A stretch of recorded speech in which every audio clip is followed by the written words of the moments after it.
Welcome to Wife Cheating Story. I hope you have an enjoyable and relaxing time listening. Let's get started. My name is Alistair Gage, and I compose film scores, not the thunderous crescendos that rattle stadium walls, but the subtle harmonies that slip beneath your skin and seep into your bones when you least expect them. On that morning, the pale winter light slanting through the tall windows of my studio caught the dust motes drifting above the piano keys, and I remember how everything felt suspended, as if the world itself were holding its breath. Clara stood in the doorway, her tall silhouette outlined by the doorframe, shoulders squared in a way that spoke of finality. I heard the click of her heels against the hardwood floor before she spoke. "I can't live on promises, Alistair. I need results." She wore that expression I'd come to know too well, polite, firm, resolute. Behind her, Isla clutched Clara's hand, her small fingers wrapped tight around the fabric of Clara's coat. Isla's eyes were wide, vulnerable pools of confusion, and I wanted to reach out and scoop her into my arms, but Clara's gaze cut me off. I watched Isla's bonnet slip from her curls as Clara's grip tightened. In that moment, I realized this wasn't an argument I could win.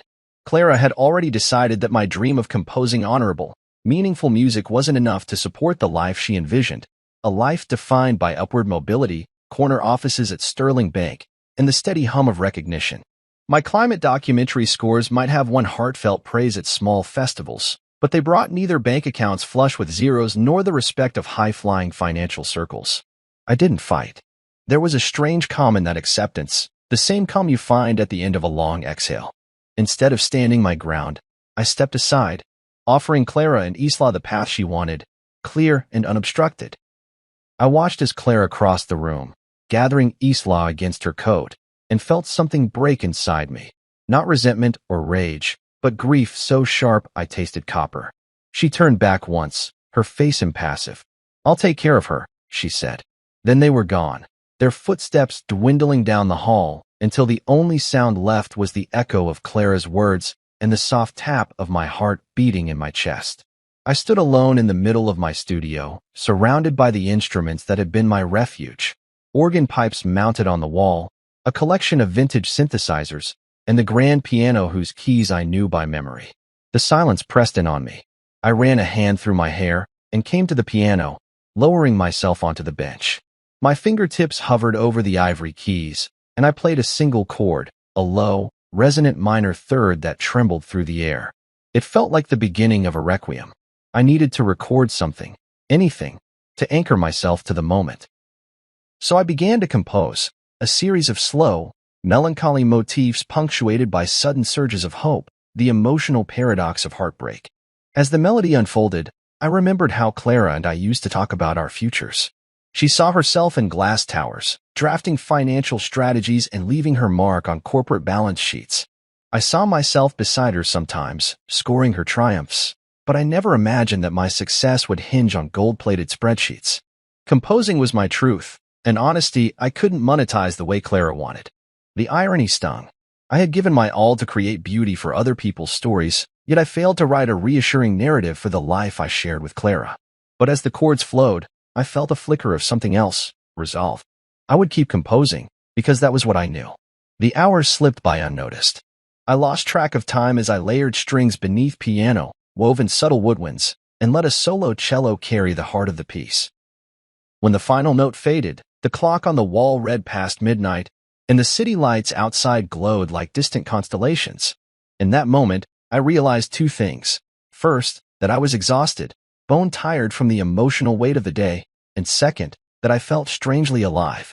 Clara might have taken our home, our shared life, and the stable facade she'd built around us, but she couldn't take away my music. My compositions were mine alone, product of years spent listening to the hush before dawn and translating it into sound. I saved the score under a new file name, Opus for Loss. The title felt too grandiose, but it held the truth of my emotions better than any words I could speak. I leaned back in my chair and closed my eyes, listening to the silence that had returned. In that quiet, I heard Isla's laughter from years ago, the sound of her tiny fingers tapping piano keys beside mine. I thought of Clara's steady gaze, her unbending certainty, and I allowed myself a small smile. She had walked out the door, but in doing so, she had set me free. Free to compose without compromise, to pursue every note that resonated in my soul. And so I began again, No longer the husband whose worth was measured by promises unfulfilled, but the composer whose only promise was to music itself.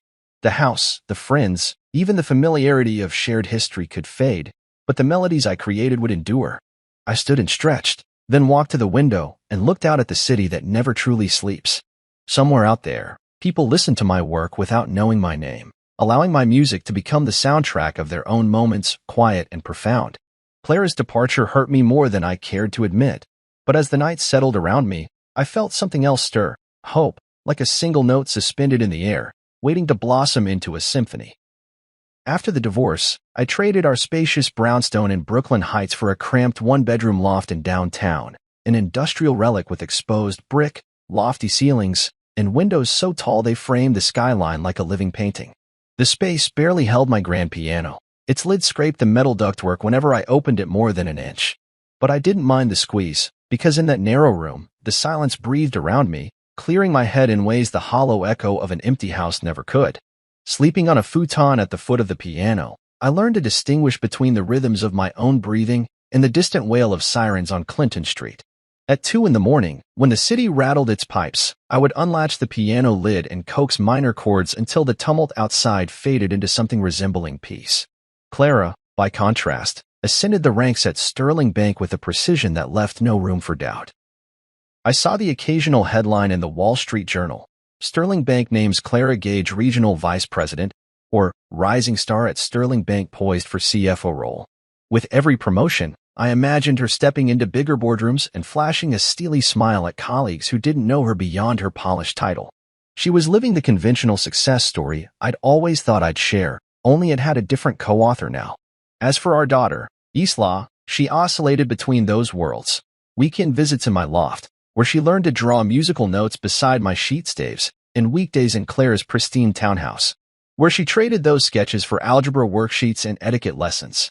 Each return to my place felt like stepping back into a half-remembered dream. Papers stained with coffee ringlets, the faint scent of pencil shavings in the air, and chords from my latest piece humming in the background.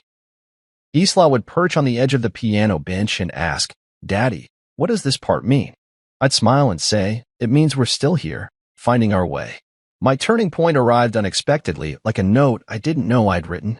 I composed the score for an independent film called Broken Rhythm, an intimate documentary about drifters seeking purpose in an America that had moved on without them.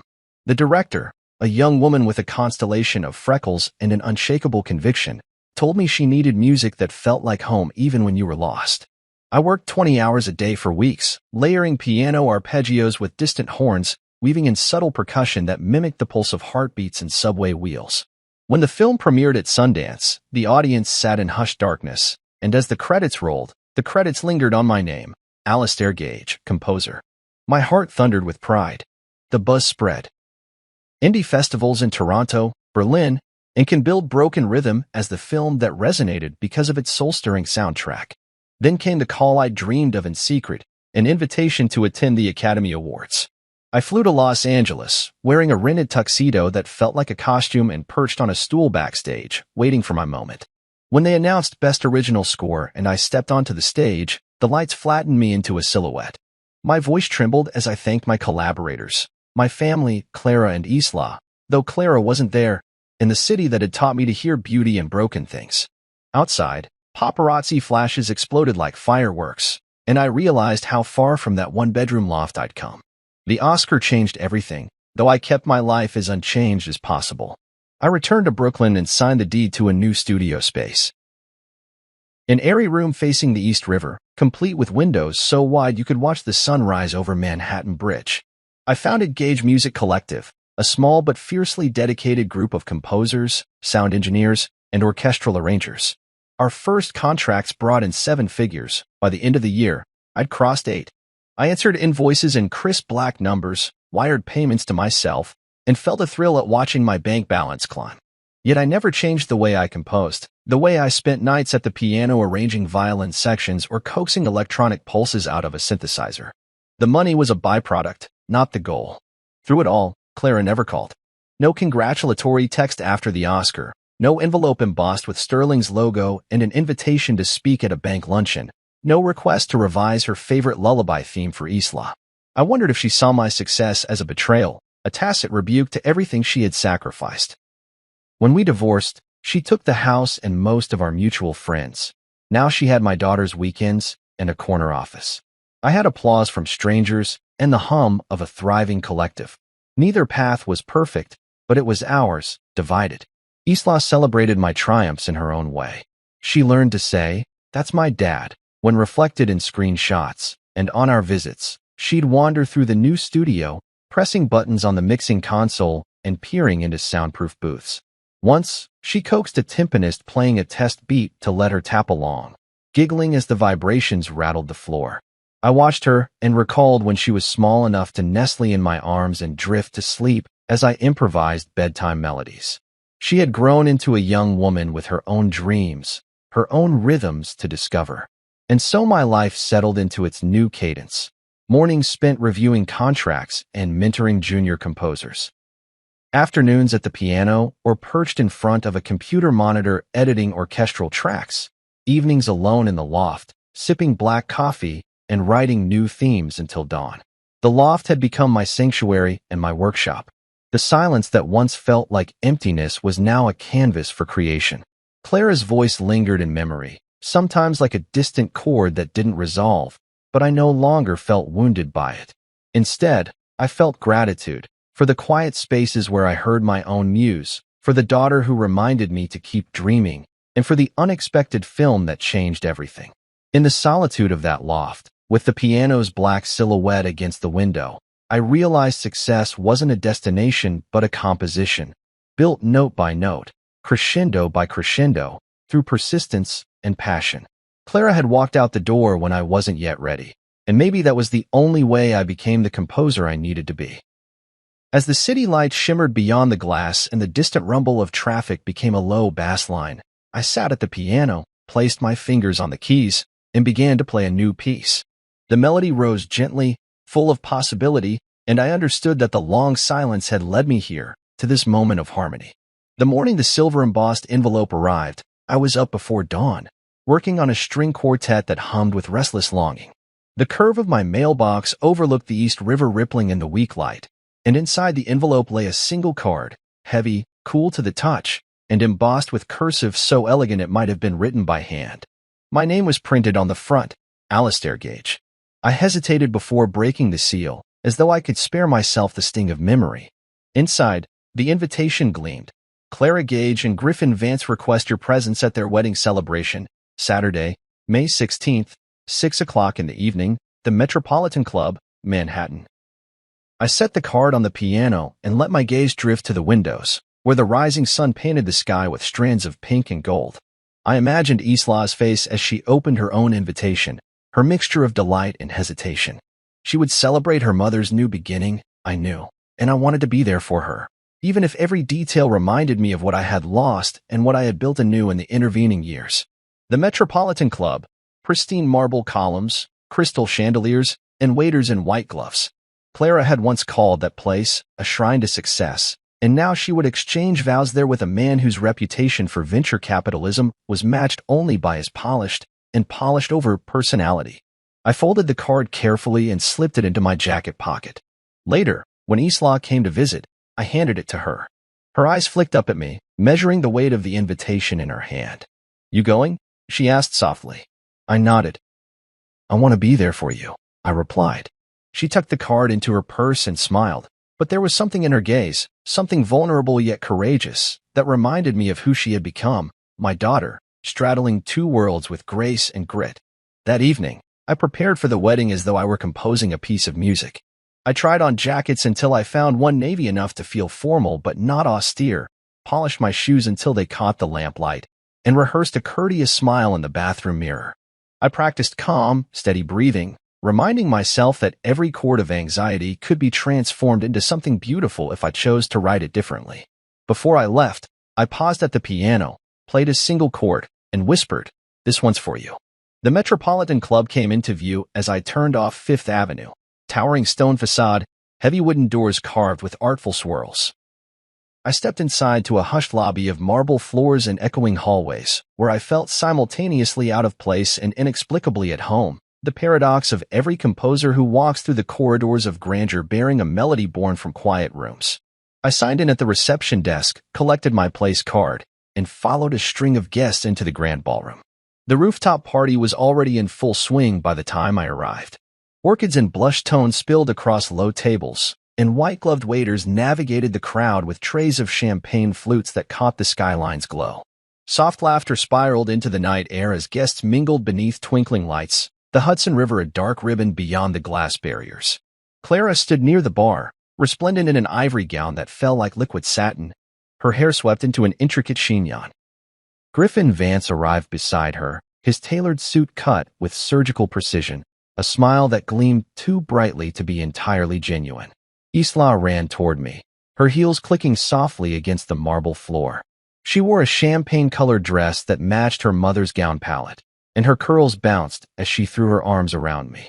"Daddy, you came," she said, her voice brimming with relief. I hugged her tight, feeling the slender outline of her growing frame against me. "I wouldn't miss this," I said. She looked past me at Clara and Griffin. "Mom told Griffin the first was having him escorted," she whispered with a grin. "He doesn't know about the Oscar," she added conspiratorially. "He thinks you're a piano tutor." I chuckled, surrendering to the warmth of her secret. "I compose," I said, stepping around her. Griffin approached then, extending a firm hand. His handshake was smooth, almost too smooth, and his grip measured. "You must be Alistair," he said with forced amiability. "Clara tells me you dabble in music." I met his gaze calmly. "I compose film scores," I replied, offering a smile that carried more sincerity than any business handshake he could produce. Clara hovered just behind him, her lips curved in what I assumed was encouragement. "He's written a few scores," she interjected quickly. She watched my reaction as she downplayed my achievements, and in that instant, I recognized the beginning of a performance 2 decades in the making. Her life of clean lines and controlled narratives pitted against my world of restless inspiration. I glanced back at Isla, whose eyes shone with mischief. Griffin leaned closer, his breath faintly scented with cologne and ambition. "I hope you'll forgive me if I can't afford an Oscar," he whispered, voice low enough that only I could hear. The slur of the remark was swift, but the point landed like an arrow. I raised an eyebrow and held his gaze. "I think you'll find there are things more precious than awards," I said, voice steady. A waiter offered us champagne, and I accepted a flute, feeling its cool stem catch between my fingers. Clara smiled, unaware of the tension curdling beneath the surface. I lifted the glass and nodded politely. "To new beginnings," I said, the words carrying more weight for me than anyone in that crowd could understand. Griffin echoed the toast with forced brightness, and Clara's eyes flickered with something I couldn't read: regret, apprehension, or perhaps the faintest edge of nostalgia. As the night wore on, I drifted among clusters of guests, collecting congratulatory murmurs and polite laughter. Yet my focus remained on the interplay between Clara and Griffin, their practiced smiles, their shared whispers, the occasional glance they shot my way as though testing how far I'd come. Musicologists at the party debated the merits of silence and sound. Investment bankers speculated on Sterling Bank's next move, and I, Alistair Gage, composer of quiet scores, stood in the midst of noise I had once thought deafening. By the time the string quartet struck up the wedding march, I felt an unexpected calm. The melodies rose, and Clara walked down the aisle toward Griffin, every step measured, every note of the quartet underscoring her carefully curated confidence. I watched Isla's hand tighten around mine before the ceremony began, and in that moment, I realized that this invitation wasn't just a reminder of past losses, it was a testimony to how far we had both traveled. I raised my glass again as the music swelled, determined to honor not the performance Clara had scripted, but the authentic composition we each carried in our hearts. The rooftop terrace was a vision of modern opulence, a bleached marble floor overlooking Manhattan's glittering sprawl, with strings of warm lights crisscrossing overhead like constellations. White-gloved waiters moved through clusters of guests, offering trays of champagne and tall flutes and canapes that tasted as delicate as porcelain. Imported orchids in blush and ivory cascaded from low tables, their petals so flawless they seemed sculpted. A gentle breeze carried the distant hum of traffic and the faint chime of the East River Ferry's horn. I stepped onto the terrace and felt the air shift, as if I'd entered a world built entirely on appearances. Isla appeared beside me in a swirl of champagne silk, her curls bouncing as she soared toward my side. She wrapped her arms around me with a fierce hug. "Dad, you made it," she said, voice bright with relief. Her eyes sparkled with pride, and for a moment, I felt less like a guest and more like a father whose presence had earned small domestic victory. "Wouldn't miss it for the world," I replied, kissing the top of her head. She smelled of jasmine and fresh anticipation, so different from the anxious scent of my own nerves. She glanced around conspiratorially. "Griffin doesn't know about your Oscar," she whispered. "He thinks you're a piano tutor." I suppressed a chuckle and placed a hand over hers. "I compose film scores," I said softly. Her grin widened. "Exactly." We navigated the gathering crowd, Isla's arm looped through mine, until we found Clara and Griffin near the bar. Clara's gown shimmered in the light, the fabric hugging her figure just enough to suggest elegance without ostentation. Griffin stood beside her, a carefully chiseled presence in a suit tailored to knife-edge perfection. He raised a glass to us, his smile polite but distant. I lifted my own glass in return, noticing the faint smudge of lipstick on its rim, a small flaw in the tableau of perfection. "Isla's looks very grown-up," Griffin said, voice smooth as polished stone. He extended his hand toward me in introduction. I took it and felt the cool firmness of his grip. His palm was slightly clammy, betraying the practiced calm of his public persona. "She's my world," I said, offering a polite smile. Clara hovered behind us in a way that suggested both pride and caution, her posture immaculate, her expression a mask of poised contentment. I watched the way her gaze flitted from Griffin's confident stance to Isla's eager face, then to mine, and wondered what thoughts flickered behind her composed exterior. A string quartet began playing nearby, a lilting version of Pachelbel's canon, and guests turned toward the makeshift aisle. Clara slipped off her champagne flute and rested both hands at her waist. Griffin cleared his throat and guided her toward the center of the terrace, where an officiant waited with a small podium adorned in white roses. The quartet's melody swelled, and I felt a hush descend over the gathering, an unspoken invitation to witness the union. Isla slipped her hand into mine, her small fingers trembling slightly. "Remember," she whispered, "this is your scene too." I nodded, settling into the role of silent observer, heart thrumming in time with the music. The vows began, Clara's voice steady, Griffin's deep tone resonant, each word delivered with precision. I noticed the subtle exchange of glances between them, the practiced synchronicity born of shared ambition more than romance. As Clara spoke of love and partnership, I thought back to the doorway of my old studio when she said she needed results, not promises. In that moment, I recognized how different our definitions of partnership had become.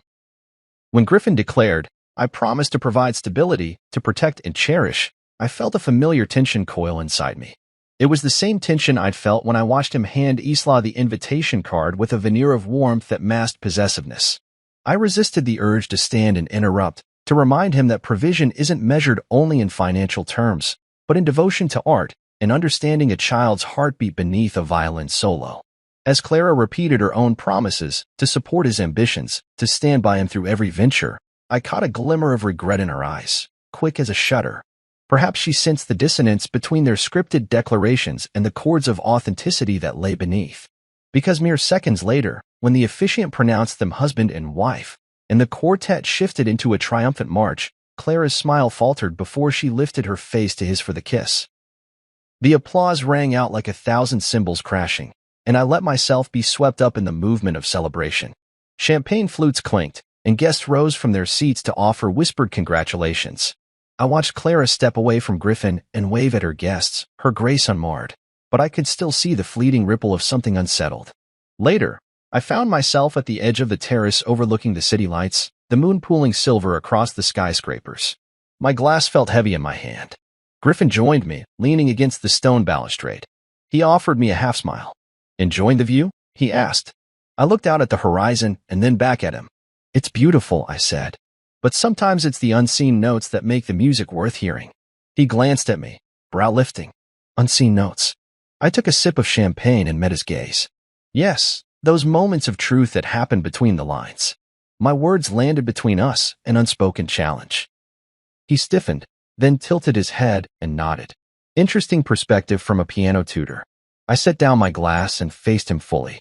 The city lights danced across his sharp features, casting them in relief. "I compose film scores," I said, voice calm but firm. "Sometimes they win Oscars." His eyes narrowed for the briefest instant before he masked it with a polite smile. "Well, congratulations," he said. "I'm sure your work is remarkable." I nodded and turned back to the skyline, letting the cool night air fill my lungs. Isla's laughter drifted from inside as she tapped her own rhythms on the marble floor with a friend. Clara's voice rose in cheerful conversation with family members. And somewhere beyond the balcony, the Hudson whispered its steady current. In that moment, I realized that this rooftop, so perfect in its veneer, was built on lies as carefully arranged as a false chord. Yet beneath the polished surfaces, the truth always found its way through the seams. I picked up my champagne glass, raised it toward the city, and took a slow, deliberate sip. The cold tang on my tongue reminded me that authenticity, once tasted, is impossible to unhear, like a melody that lingers long after the performance ends. They seated me at a small round table tucked into a corner near the ladies' room, a strategic spot that felt more like exile than hospitality.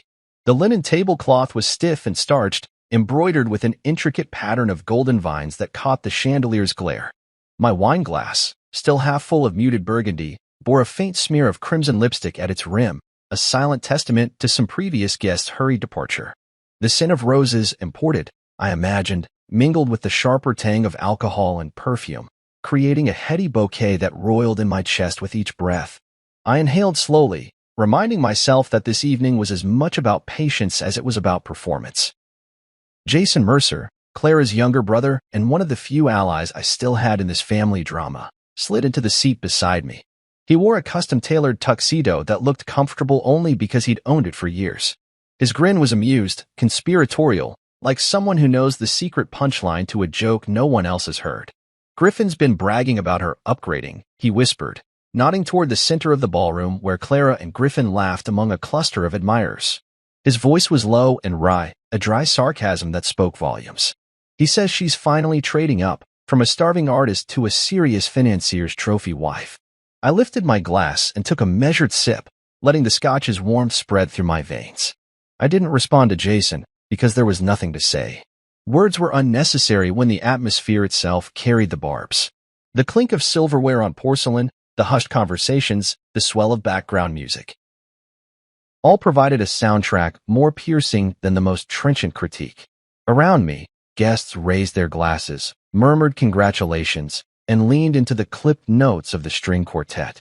Yet the tension radiating from Griffin's table seemed to pulse in time with the music, an undercurrent of menace beneath polite applause. I studied my reflection in the polished surface of the table's brass center ornament.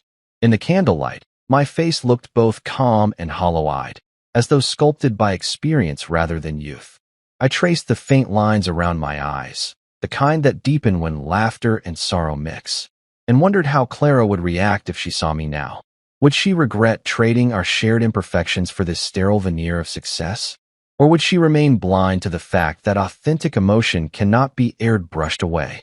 A waiter approached and refilled my glass with unspoken discretion. I nodded in thanks, feeling the level of wine settle around the stem. My gaze drifted across the room to Griffin, who had slipped onto the small dais erected for speeches. The quartet finished their piece, and the room's ambient noise dipped as guests turned their attention to him. Griffin lifted the microphone, his posture straight-backed and confident. For a moment his lips pressed together, like the edge of a knife, and then he began. He cleared his throat, a soft but deliberate sound, and raised his glass. "To my beautiful bride," he said, voice smooth and practiced. "Clara, you have been the guiding star of my life." Polite laughter rippled around him, and he paused, allowing the flattery to settle. "But tonight," he continued, "I want to toast something more than beauty. I want to toast substance. Because in my world, substance is built on stability and numbers, not on fantasies that chase rainbows and vanish at the first sign of hardship." A tremor of outrage flickered through the crowd, so faint that it might have been imagined. Before polite applause followed, I felt the heat creep up my neck as I watched Griffin's gaze lock onto mine, his eyes narrowing just enough to make it personal. "Some men stay stuck in dreams," he said, voice low but audible. "They chase melodies or paint pictures, hoping that someday the world will catch up to their illusions. But real men, men who build futures, choose foundations over fancies." He raised his glass again, a mocking echo of his earlier flourish. "To foundations," he declared. Silence stretched for a heartbeat, Then polite clapping filled the ballroom. Guests cheered, lifting their glasses in unison. I held my breath, resisting the urge to hurl my chair across the dance floor. Instead, I took a slow sip of my scotch, tasting the bitter oak and the faint smoke of peat. The warmth soothed the sting of humiliation, reminding me that I had built my own foundation. One of quiet persistence, of notes that resonated in empty theaters and in the hearts of strangers who never knew my face. Jason leaned over, voice low. "He means you," he said, nodding at Griffin's still-raised glass. His tone was both sympathy and defiance. But he doesn't know the half of it. I offered him a tight smile, appreciating his loyalty. And yet I understood. Loyalty to what? To a family fractured by ambition? To memories of a life that no longer existed? My loyalty lay with the music I composed, the only constant in a world of shifting alliances. The quartet began their next piece, a gentle waltz that felt ill-suited to the electric tension in the air. I watched Clara standing beside Griffin, her hand on his arm, her eyes glinting with embarrassment or anger. I couldn't tell which. In that moment, she looked like a queen whose crown itched on her head, a facade cracking under the weight of spindly expectations. I wanted to reach out, to remind her that she once loved the half-light of my studio where chords meandered like rivers, not the spotlight glare where every imperfection was magnified. But I stayed rooted in my seat, a spectator to her undoing. When the music swelled, I took a final sip and set the glass down with quiet resolve. The clatter of forks against plates, the rustle of silk and taffeta, the subdued hum of conversation, they all blended into a cacophony of background noise that no amount of composition could tame. Yet in that clamor, I heard a solitary note, a single, unwavering tone that rose above the rest. It was the resonance of truth, that art, emotion, and authenticity endure when hollow promises and power plays fade into silence. I stood, smoothing the lapel of my jacket, and caught Jason's eye. He rose with me, offering a brief nod of solidarity. Together, we stepped away from the table, leaving behind the lipstick-stained glass and the strings of forced laughter. The room's noise closed in behind us, but I carried the clarity of that single note forward, an anchor in a world that tried to drown out honesty with its own clamor. And as I moved toward the center of the ballroom, ready for whatever came next, I understood that sometimes the most profound music is born from the space between sounds, the hush that follows a storm of applause. Later, as the hushed laughter and clinking glasses swirled around me like a half-remembered dream, I slipped away from the main ballroom and made my way toward the bar. The marble floor underfoot gleamed in the soft light, and the acrid scent of spilled spirits mingled with the sweet perfume of bygone roses. My pulse still throbbed from Griffin's public denouncement, his diatribe about dreamers and providers, but I had learned over the years that the only antidote to humiliation was composure. I walked with deliberate calm, shoulders back, gaze steady, until I found the polished mahogany counter and slid onto a stool. The bartender, sensing my need for discretion, poured me a neat scotch without question. I lifted the glass to my lips, savoring the burn of peat and oak. The warmth spread through me, stoking a quiet confidence. I was not the man Griffin thought me to be, the aimless dreamer lost in melodies, the kind who would wither under corporate scorn. No, I was the architect of my own fortune, the composer whose quiet persistence had yielded a seven-figure enterprise and an Oscar trophy resting on my studio shelf. Griffin had no inkling of the portfolio I built in the shadows, estate holdings, royalty rights, production revenue, money that flowed into my accounts like a steady river no banker could dam. I was lost in these thoughts when I sensed someone approach. I turned slightly and saw Griffin's sharp silhouette materialize beside me. His tailored suit fit him like armor, and his posture was rigid with controlled aggression. He studied me for a moment, as though considering which of my vulnerabilities to strike next. Then he leaned in close, so that only I could hear. "You've had your time," he said, voice low and insistent. "Let Clara move on. Why don't you cut ties with my wife?" The possessiveness in his words grated against me more than the arrogance ever could. "My wife," I echoed softly, letting the question hang between us. His jaw clenched. "You know what I mean," he snapped, wiping a drip of condensation from his glass. "You and Clara, your chapter is over. Monday, make it official. Cut ties. Stop confusing Isla." I studied his eyes, cold and calculating. In that gaze, I saw everything I'd left behind. My small studio, sandwiched between record shops and coffee kiosks. The early mornings spent alone at the piano, coaxing fragile harmonies into bloom. The night spent wiring payment confirmations to gauge music collectives' accounts. Griffin assumed I was adrift, waiting for Clara's forgiveness, hoping for reconciliation. If only he knew. I set my glass on the bar and nodded once, crisply. "You're right," I said, voice quiet but firm. Griffin's eyes widened for an instant, a flicker of triumph dancing there. "I will," I continued. He let out a breath of relief, straightening in satisfaction. "Thank you," he muttered, stepping back as though our conversation were a closed deal. He didn't notice the ghost of a smile tug at my lips. "Monday, then," he said, before turning on his heel and disappearing into the crowd. I watched him go, then lifted my glass and took a long swallow. The scotch grounded me, reminded me of the ground I'd built beneath my feet. "Monday," I whispered to the empty room. The word echoed like a promise. But the promise was not to Griffin. It was to myself. My mind raced as I calculated the steps I would take once Monday dawned, a careful orchestration of financial maneuvers that would leave Sterling Bank's coffers lighter by $700 million. They would discover the withdrawal not as a trickle, but as a silent storm, leaving their balance sheet unbalanced and their coffers echoing with absence. Across the room, the string quartet struck up another tune, something airy, almost carefree. I paid it no mind. My plan needed silence, precision, the kind of subtle movement that only someone who understood the power of a single note could appreciate. I drained the rest of my scotch, set the empty glass aside, and rose from the stool. The night had shifted. I felt it in the air, charged with possibility. I straightened my jacket, draped the invitation card back into my pocket, and made my way toward the terrace. Outside, the moon cast a pale glow over the skyline, turning windows into lanterns and streets into silver ribbons.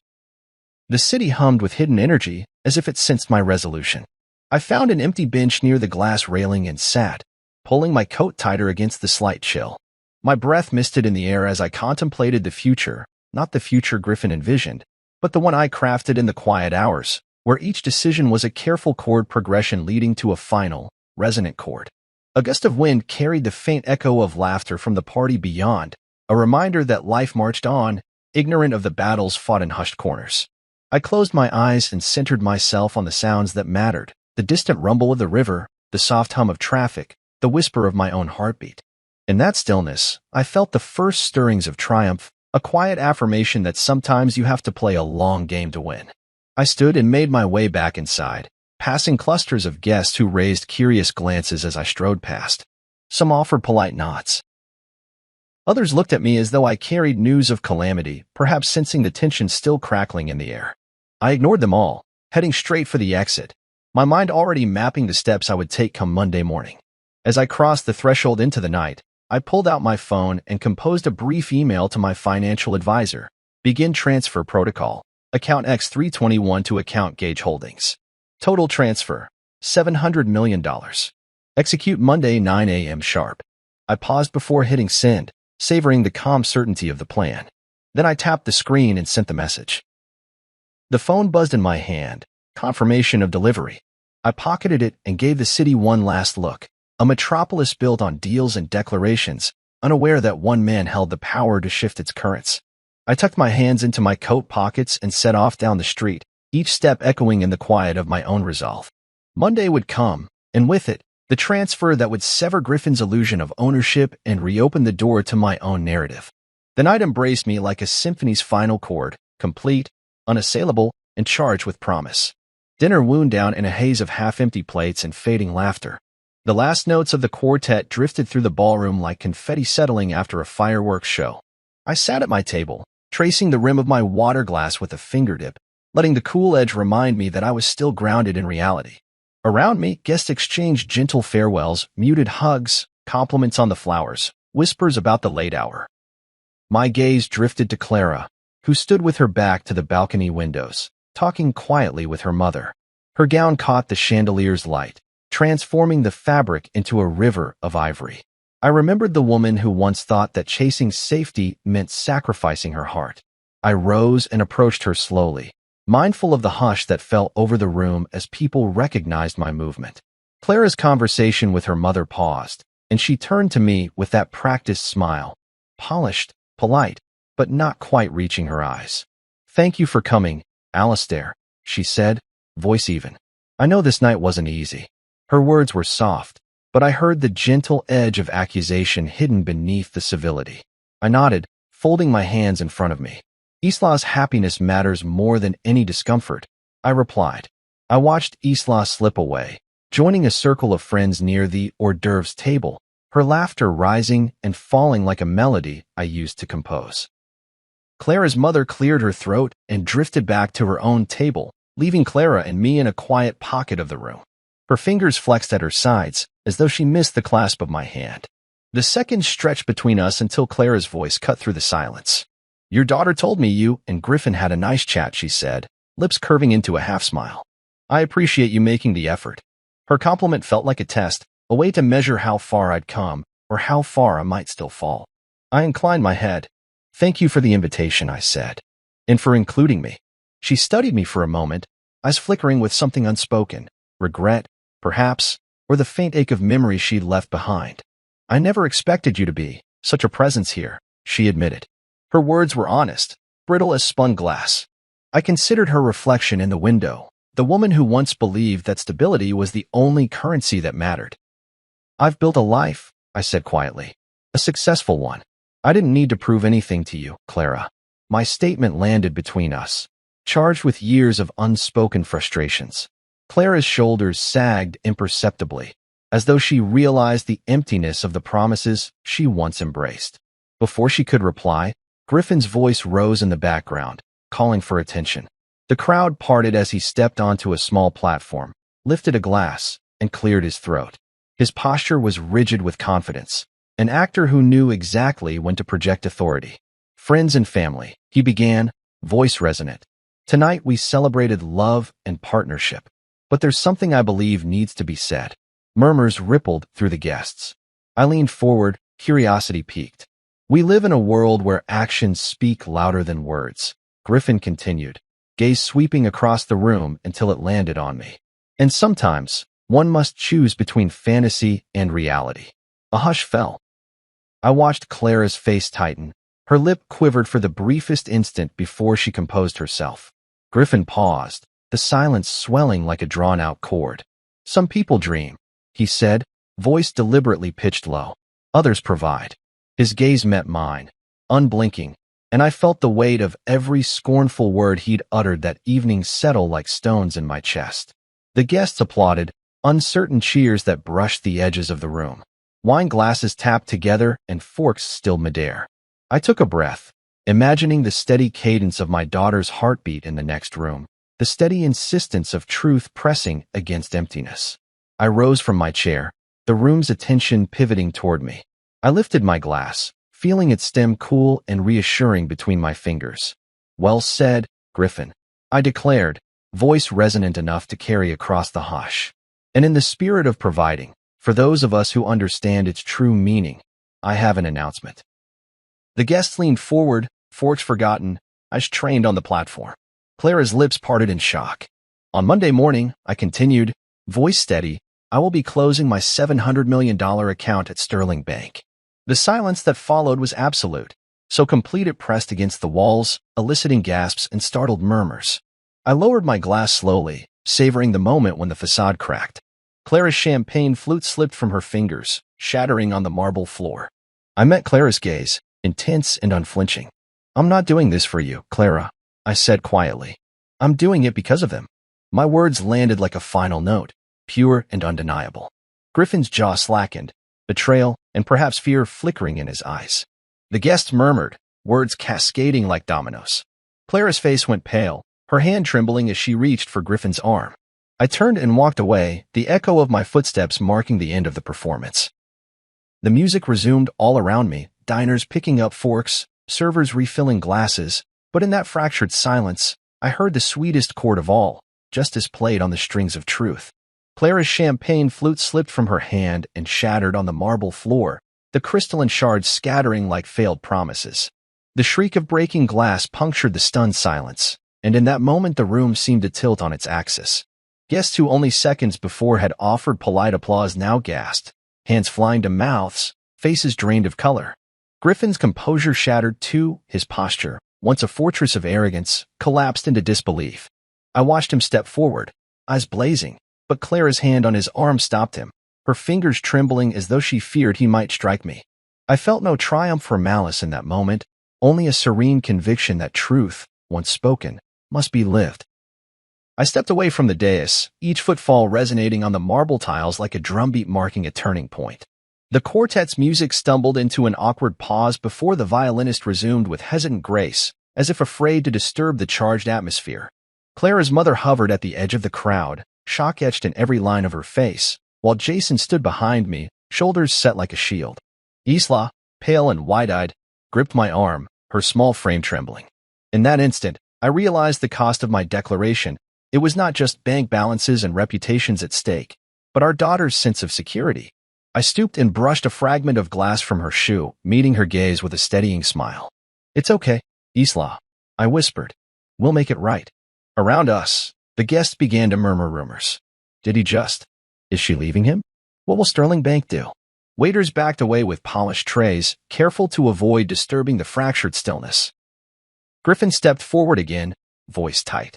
"Alistair, you can't do this," he said, each word laced with equal parts anger and panic. "You'll ruin Clara's career. You'll ruin our family." I looked at Clara then, her posture rigid as though she might flee, and I remembered the day she left me, dragging Isla into a world measured by profits instead of passion. My heart clenched for her, for the years she spent chasing stability while her heart withered. But pity didn't sway me. "I'm not doing this to you, Clara," I said, voice soft but unyielding. "I'm doing it because of them." Clara's eyes glistened with tears as she drew a trembling breath. "Why didn't you ever tell me how successful you'd become?" she asked, voice breaking. "Why keep this from me?" Her words hung between us like fragile ornaments on a thin wire. I folded my hands in front of me and met her gaze with honesty I'd long withheld. "Because I didn't need to prove anything to you," I said. "I needed to prove it to myself. And to our daughter." There was a raw vulnerability in that moment, an admission that success felt hollow when shared under false pretenses. A distant relative murmured, "He's right," and a few heads nodded in agreement, the tide of sympathy shifting from husband to ex-spouse. The quartet finished their hesitant performance and slipped into a low, mournful adagio that seemed fitting for the unraveling scene. Clara covered her face with her hands, shoulders shaking with sobs. Griffin's face flushed crimson, and he looked as though he might speak again, but Jason's firm hand on his back froze him in place. Silence reclaimed the room, heavier now with the weight of unvarnished reality. I knelt beside Isla and placed an arm around her shoulders. Her cheek leaned against my chest, her tears dampening the lapel of my jacket. I stroked her hair, whispering, "You're safe. I'll always protect you." Clara lifted her head, her tear-streaked expression a mixture of regret and awakening. She took a step toward me, then stopped, uncertainty flickering in her eyes. "I'm sorry," she said, voice small. "I was wrong to leave everything unsaid." I straightened and offered her a nod, not in forgiveness, but in acknowledgement that we both carried our own share of blame. The guests began to disperse, some offering awkward condolences, others bending to help Clara gather her discarded glassware. Griffin stayed silent, guilt etched into his features. Outside, the night air called with cool clarity, promising a fresh page once we stepped beyond the gilded walls. Isla and I rose together, and I guided her toward the exit, each step echoing resilience. As we passed Clara and Griffin, their eyes met ours for a fleeting moment. Clara offered a shaky half-smile, and Griffin looked away, unable to meet my gaze. On the sidewalk, the city thrummed with life indifferent to our private upheaval. I leaned down and ruffled Isla's hair. "Let's go home," I said, voice tender. She nodded, her tears replaced by quiet resolve. Together, we walked into the night, leaving shattered glasses and broken illusions behind us. The future for us was uncertain, but in that uncertainty lay truth, and for the first time in years, that was enough. Isla perched on the edge of the piano bench, her legs swinging as she waited for me to speak. The afternoon light filtered through the loft's massive windows, casting golden stripes across the sheet music scattered on the floor. I sat beside her, my fingers still warm from our morning session, and watched the way her brow creased in concentration. For years, Clara had steered her toward law, a career with stability, she'd said, but after that night at the wedding, something in Isla shifted.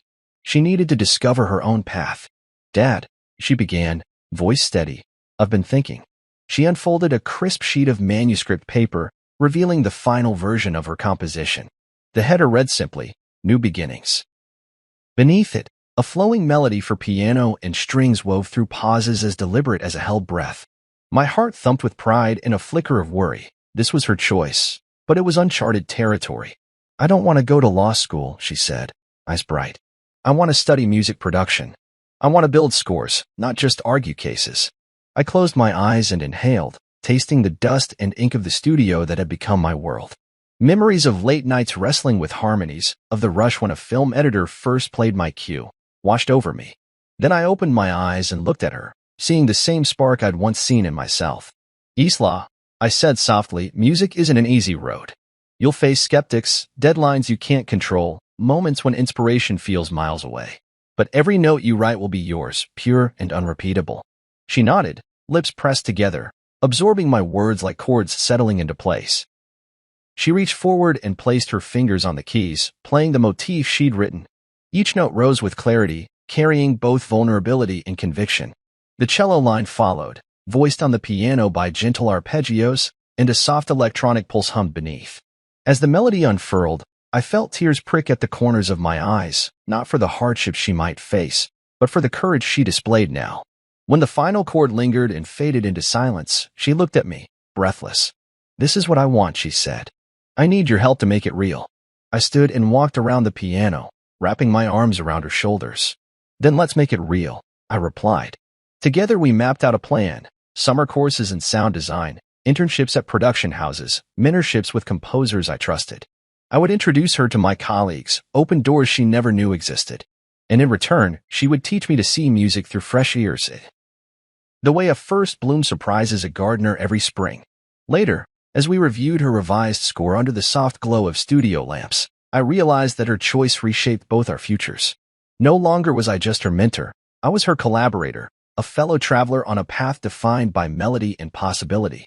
In that quiet loft, with the city humming beyond the glass, I understood that legacy isn't measured in accolades or bank balances, but in moments like this, a father and daughter composing the next movement of their lives. Notes converging into a harmony neither could have created alone. 3 months had passed since I stood at that bank gala and made my declaration, and the city outside my studio window felt both familiar and newly open. Mornings began with the click of my metronome and the first tentative notes of a new score. Afternoons slipped away in meetings with directors, technicians, and, most exciting, Isla, who had become my trusted collaborator. Tonight, though, the loft was hushed. The last movement of my latest soundtrack lay before me, sketched in pencil across 6 staves. Every note mattered. This was not just another commission, it was the culmination of everything I'd learned about courage, authenticity, and the rhythms that shape our lives. I tapped my pencil against the desk, listening to the echo in the empty room, and let my mind drift back to the galleries backstage. Clara in the front row, eyes bright with surprise, Isla pacing in her own booth, headphones on, critiquing my mix in real time. The applause that followed was genuine and warm, a testament to the power of honesty over pretense. I closed my eyes and envisioned the film's final scene, a father and daughter walking arm in arm into the dawn, their silhouettes merging with the morning light. That image would guide the last movement, an ascending theme that began in minor keys but bloomed into a triumphant major chord.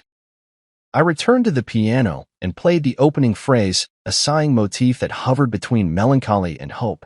My fingers found their way through the arpeggios, building tension in the middle register before climbing toward the high notes, where violins and cellos would join. As I played, I felt Isla's presence beside me, her steady breath harmonizing with each chord. In that moment, I realized the last movement wasn't just mine. It belonged to both of us. Pulling away from the piano, I arranged my notes on the stand and picked up the phone. The producer needed the demo by midnight. I pressed record on the interface and played the theme in one continuous take, letting every imperfection, every human breath and slight shift in tempo, be part of the performance. When the last chord faded into silence, I exhaled fully, feeling the weight of the pasture lift from my chest. This was music born of truth, of risks taken and reclaimed, of a life led by melody rather than fear. Later that evening, I joined Isla at our favorite rooftop overlook, the city's lights glinting like stars fallen to pavement. She played me the first edit, layering her own cello line over my piano theme. The two voices intertwined, weaving a tapestry of sound that spoke of journey and arrival. I watched her bow stroke after stroke, the concentration on her face mirroring my own when I first sat at that grand piano years ago. When her version ended, she looked up. "We did it," she said, her smile luminous. I wrapped an arm around her shoulders, pointing out at the skyline. We did, I agreed. And this is just the beginning. Under the night sky, we listened to our composition echo across rooftops, knowing that life's final movement is never truly final. It simply leads into the next. And as the last notes drifted into the breeze, I realized that my greatest score wasn't one I wrote alone, but the shared symphony of music, family, and the courage to follow our own rhythm.